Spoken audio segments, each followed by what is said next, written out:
Garden Basics with Farmer Fred is brought to you by Smart Pots, the original lightweight, long-lasting fabric plant container. It's made in the USA. Visit smartpots.com/Fred for more information and a special discount. That's smartpots.com/Fred. Welcome to the Garden Basics with Farmer Fred podcast. If you're just a beginning gardener or you want good gardening information, well, you've come to the right spot. Just because your houseplants might look okay, are they really thriving? Do you know how to water and fertilize your houseplants correctly? We talk with the author of the book, Houseplant Warrior, Rafaele DiLallo, about the best ways to feed and keeping your indoor plants hydrated. Also, he has several tips for determining if your houseplants really do need a drink of water. And you know, the best part of that is you don't need to buy anything to make those watering decisions. We're podcasting from Barking Dog Studios here in the beautiful Abutilon jungle in suburban Purgatory. It's the Garden Basics with Farmer Fred podcast, brought to you today by Smart Pots and Dave Wilson Nursery. And we'll do it all in under 30 minutes. Let's go. We're talking with Rafaele DiLallo, author of the book Houseplant Warrior. He's also the creator of a wonderful website about houseplants, ohiotropics.com. We've sort of tiptoed around the subject of watering plants. And you mentioned earlier on about people usually try to water on their schedule, not the plant schedule and the exposures that the plant has. But you point out in your book, Houseplant Warrior, the fact that if you're in the habit of using a moisture meter, that may not be a very good idea with indoor plants. And why is that? Yes. And so I'll preface what I'm about to say with this first. If you're using one and you're getting good results, by all means, I'm not going to tell you to stop using it. But I will caution people to use moisture meters.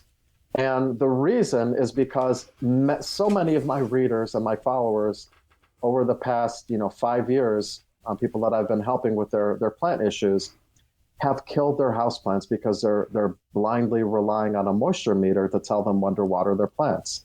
This is the most extreme example. Someone came to me once and she said, well, my plants aren't looking too good and I don't know what to do. Can you help me?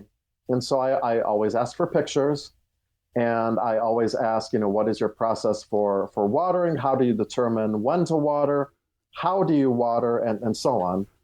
It's the engineer in me. I like to ask all these questions. And so, but it's critical for problem solving. And so she responded back. She had a rubber plant and she had a Chinese evergreen. And I think there was another plant that I can't remember, but she had those two. And I said, can you send me a picture? And they were all droopy and sad and dying. And then I said, well, how do you determine when to water? And then she told me about her moisture meter. And she said, well, the moisture meter still indicates on the meter that it's moist. And I said, okay, when was the last time that you actually watered? And she said, oh, it was a few months ago.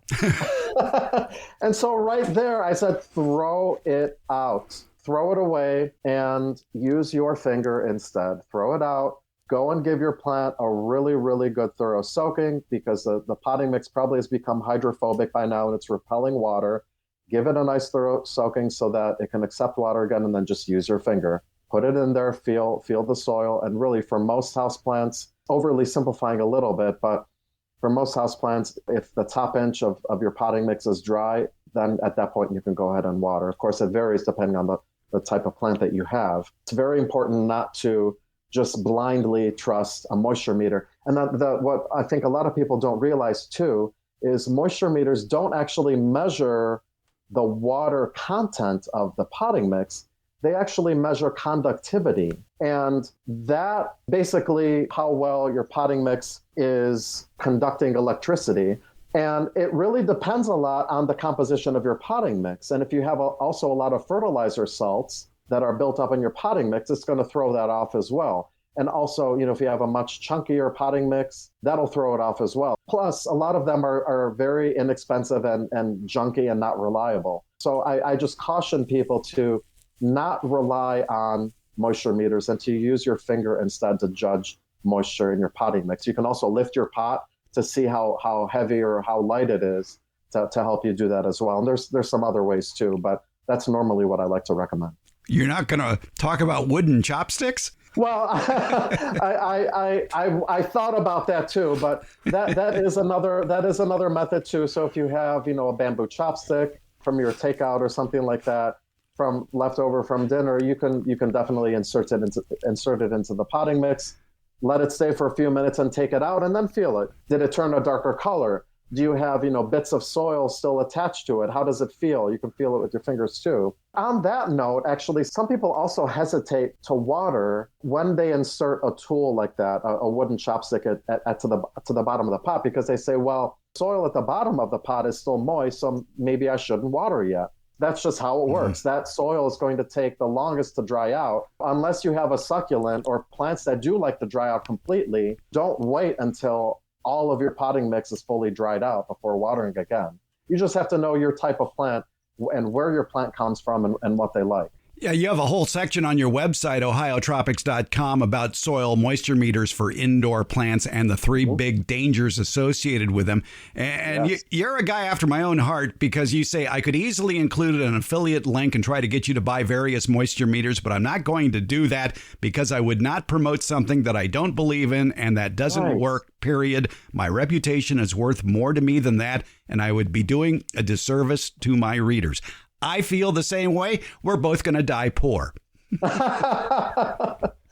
and I'm glad you brought that up. I mean, I will not recommend a product just because, like you said, just because I can make some money on it. I only recommend products that I use and that I firmly believe in, because I can speak from my own experience and I can give my own opinions and experiences from doing that. Now, having said that, I do have a moisture meter I really like, but it is a moisture meter that costs $100. You're able to calibrate it, and I've had it for about 20 years now. It's got a 24-inch probe on it, so it's really meant for outdoor plants.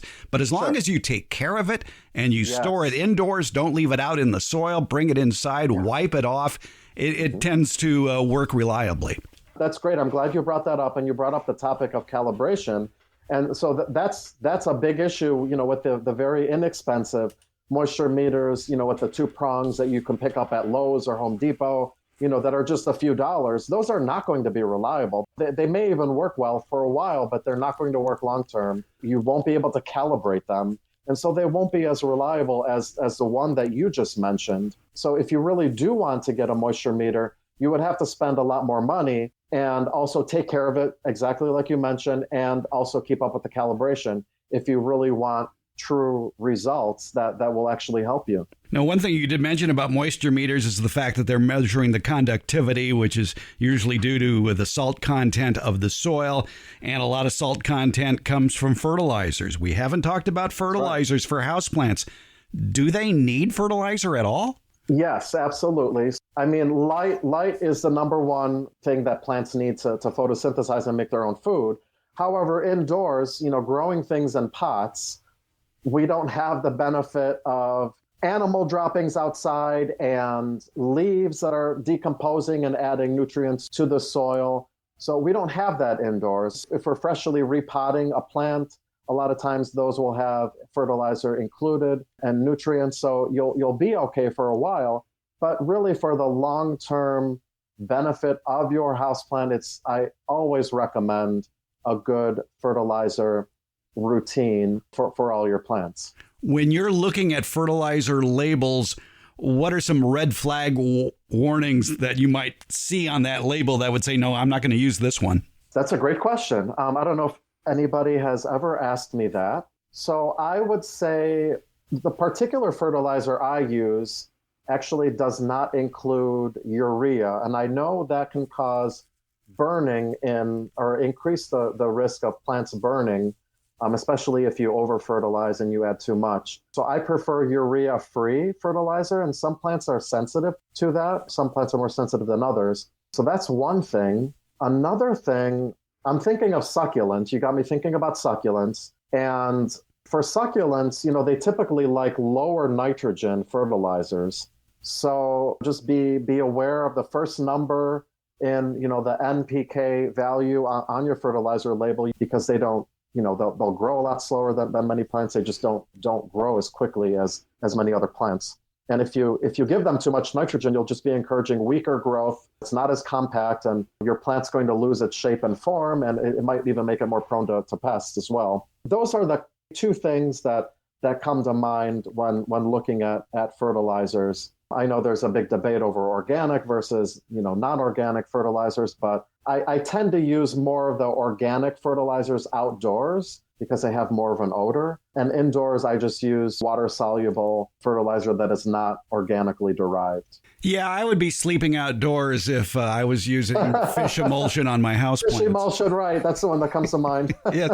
So I doubt that you have any fertilizer containers sitting next to you, but generally speaking, when looking at the NPK content, the nitrogen, phosphorus, potassium content of the typical houseplant fertilizers you use, what are some of the three numbers that they might be? I imagine they're all single digits. Yeah. So I'm actually looking up the one that I use right now. So the one I use a particular one called Dynagrow Grow, and it is 795. So that's the NPK value. I've seen, many other all-purpose houseplant fertilizers, 10, 15, 10. Some are more balanced, 10, 10, 10. They really vary, but I would say in general, use a fairly balanced fertilizer for your indoor plants. I talked to a lot of houseplant experts, and Dynagrow seems to be a very popular brand among houseplant growers. Yeah, I mean, I've been using this particular one, and they have other ones as well. They have one for orchids, they have one more for foliage, but I just stick with this one, this Dynagrow Grow, and it's been working really well for me. They have one with a higher middle number, so the phosphorus number for blooming plants.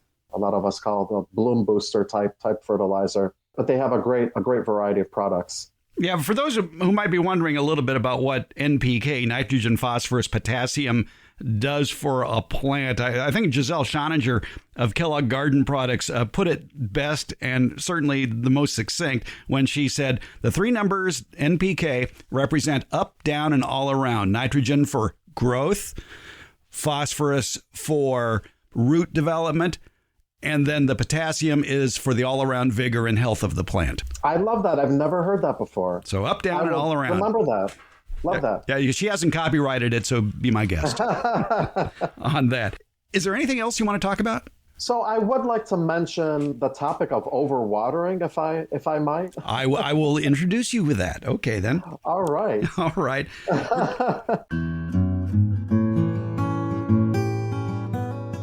You've heard me talk about the benefits of Smart Pots, the original award-winning fabric container. Smart Pots are sold around the world and are proudly made 100% right here in the USA. Smart Pots is the oldest and still the best of all the fabric plant containers that you might find.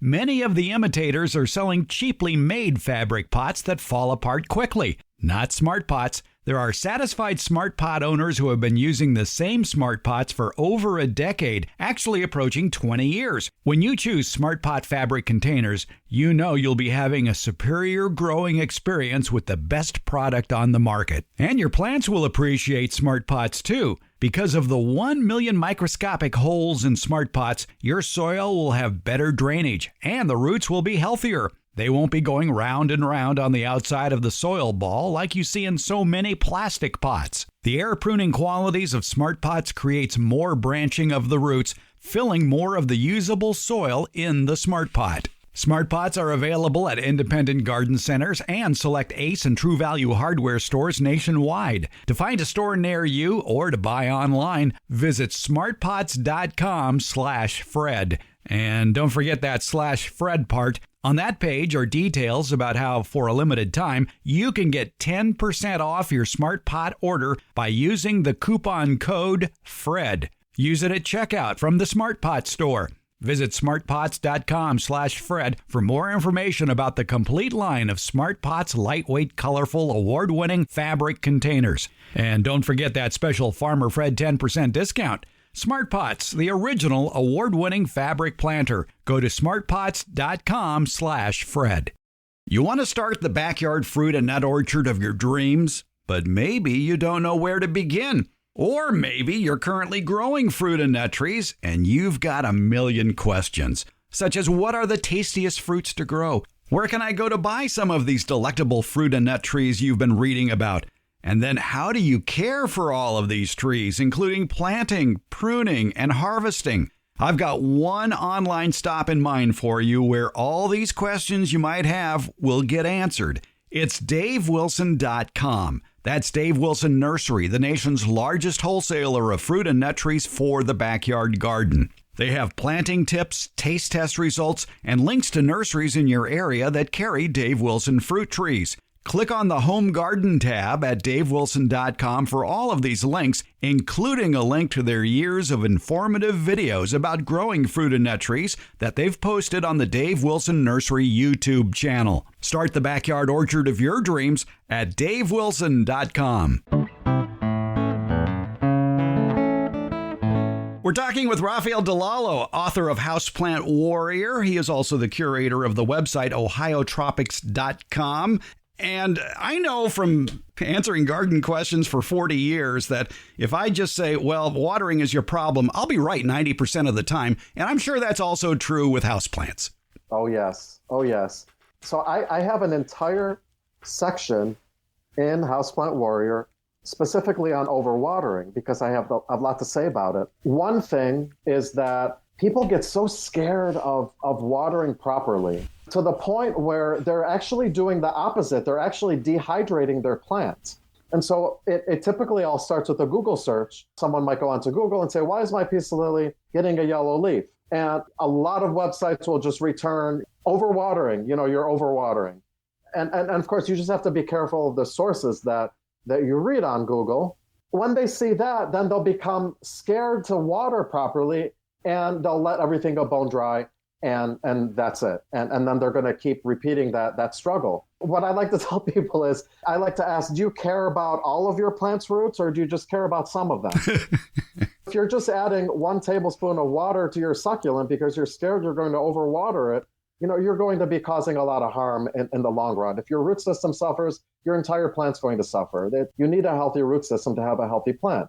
Even plants like succulents need to be watered thoroughly, just as much as a fern. Now, what you do vary is the extent to which your potting mix dries out in between watering, but you still want to water properly. That leads me to talk about another issue. If your potting mix truly is not drying out in a reasonable amount of time, then you have to look at your other conditions, your growing conditions, and not blame proper watering because that's the foundation of having healthy roots.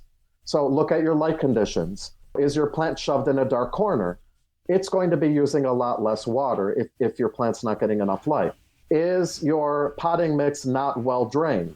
I always like to add additional material to my indoor plants, whether it's perlite or pumice or orchid bark. There's a lot of different things that you can add to increase the drainage. Is your plant in too large of a pot, having a ton of excess soil that's naturally going to take a lot longer to dry out? Is your plant growing in too cool of a condition?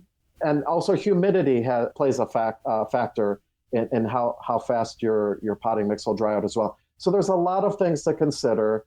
Proper watering is such a cornerstone of houseplant or any plant's health that you need to consider everything holistically to determine what's going on in your particular situation and not just blindly trust a Google search result that says you're overwatering your plant. That'll just lead you down the rabbit hole in a whole vicious cycle of plant woes. One question that always comes to my mind when dealing with plants is, where does the water go? Is there drainage? Are there drain holes? And then if there are drain holes, where is the water going? Is it just sitting underneath the plant? If that's the case, then your plant may never dry out. Exactly. It'll rot. Absolutely. Yeah, you have to discard the excess water in your saucers. If you have your plant set in a decorative container with no drainage holes, check that. Lift your plant out, discard any excess water.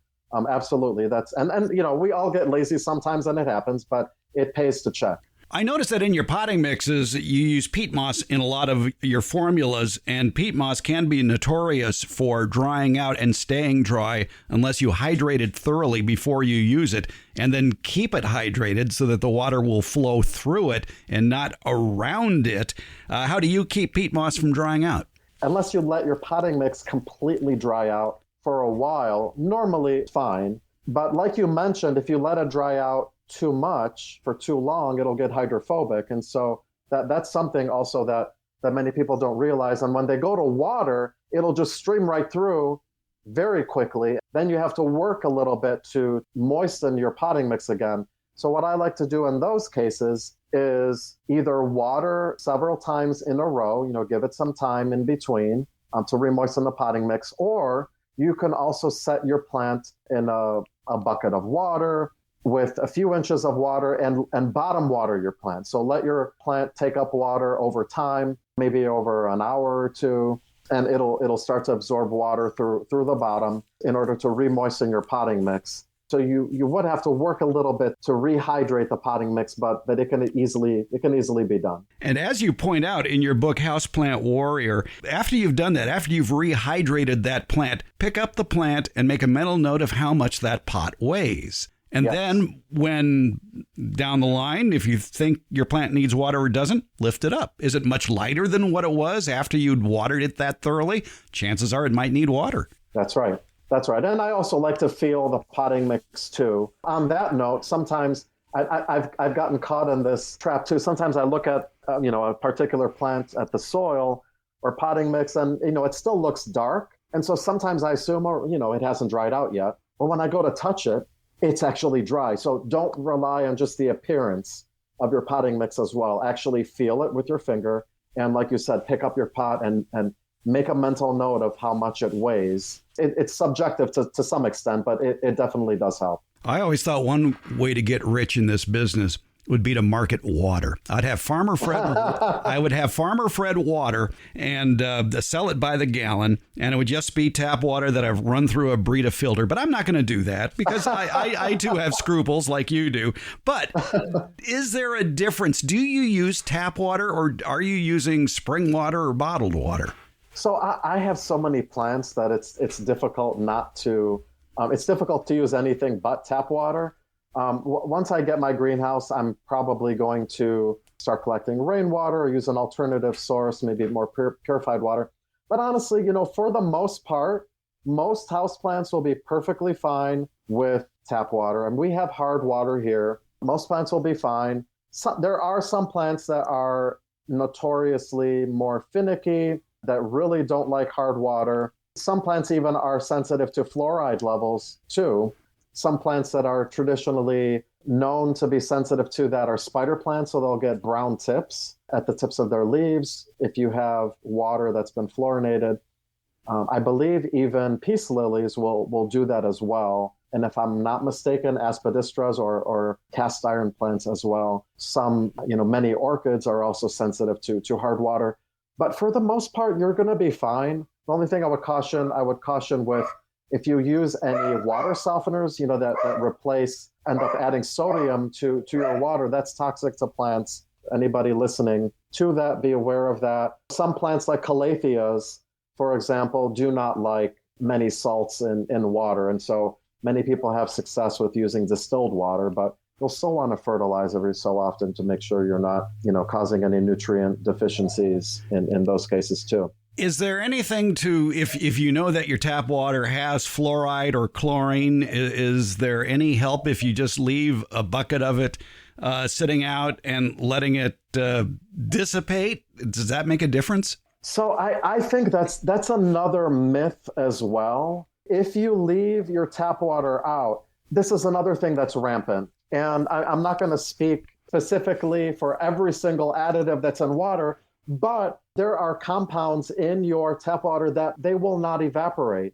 When we're talking about chlorine, there's many different chlorine compounds. One of them is chloramine. Those will not evaporate when you let your water sit out. The fluoride that's in water will not evaporate by letting it sit out. So it's not doing as much as people think it is. If you really want to remove additives in your water, then pass it through a filter. You mentioned Brita filters. You can pass it through a filter. That will do much more for you than just leaving it out overnight. You might want to get a reverse osmosis water system as well. I would say a large part of that is a myth. And it's not doing as much as people think it is by leaving it out. What about water softeners? So water softeners, like I mentioned, just be careful, because I know all the old school water softeners before replace, the ions with sodium. I'm not sure these days, what they use, but if you have ones that are replacing the ions in your water with sodium, that is toxic to plants, especially over time as that builds up. So I would recommend not using water softener water in those cases. So you'd use your outdoor faucet if that isn't connected to your soft water system. Yes, definitely. By the way, I would like to point out that even though we do this show from what I fondly call Barking Dog Studios, those were your dogs barking, not my dogs barking. They were, yes. Sorry about that. No, that's okay. It's part of the atmosphere here at the Barking Dog Studios in the Abutilon jungle in suburban purgatory. All right. This has been a pleasure talking with Rafaele DiLallo, author of Houseplant Warrior, 7 Keys to Unlocking the Mysteries of Houseplant Care. The website, ohiotropics.com. And if I'm not mistaken, you're also on Instagram. I am. If you just look up Ohio Tropics, one word, I'm on Instagram. I'm also on YouTube and Facebook as well. There you go. Rafaele DiLallo, author of Houseplant Warrior. I would say thanks for a few minutes of your time, but thanks for a very extended conversation about houseplants. Thank you so much for having me. It's been a pleasure to talk with you, Fred.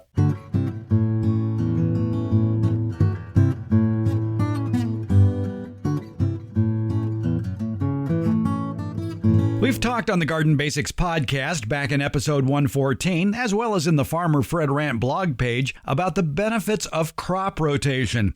And it's something that isn't just for farmers, it's for backyard and front yard food gardens as well. Your garden can be improved by not planting the same vegetables in the same spot year after year. In Friday's Beyond the Garden Basics newsletter, we get graphic about how to rotate your crops in a particular order for maximum benefits for your crops and your soil. The graphic part, by the way, kind of resembles a bicycle wheel, or a pizza garden, if you will. You'll want to save the step-by-step diagrams to guide you along on your pursuit to better vegetable production as well as increased soil fertility. It's in the newsletter that goes beyond the basics, the Garden Basics with Farmer Fred Beyond the Basics newsletter. It's out Friday, June 3rd. Find it via the link in today's show notes or visit our new website, gardenbasics.net. And there you can find a link to the newsletter in one of the tabs on the top of the page, and you can listen to any of our previous editions of the podcast, and you can even read an enhanced transcript of the podcast episode that you're listening to now. It's at gardenbasics.net, where you can also link to the Garden Basics newsletter Beyond the Basics, and it's free. Look for it on Friday, June the 3rd. So take a deeper dive into gardening with the Beyond the Garden Basics newsletter. Find it at gardenbasics.net. And thanks for listening. Oh, and thanks for reading, too. Garden Basics with Farmer Fred comes out every Tuesday and Friday, and it's brought to you by Smart Pots and Dave Wilson Nursery. Garden Basics, it's available wherever podcasts are handed out. For more information about the podcast, visit our website, gardenbasics.net, and that's where you can find out about the free Garden Basics newsletter, Beyond the Basics. And thank you so much for listening.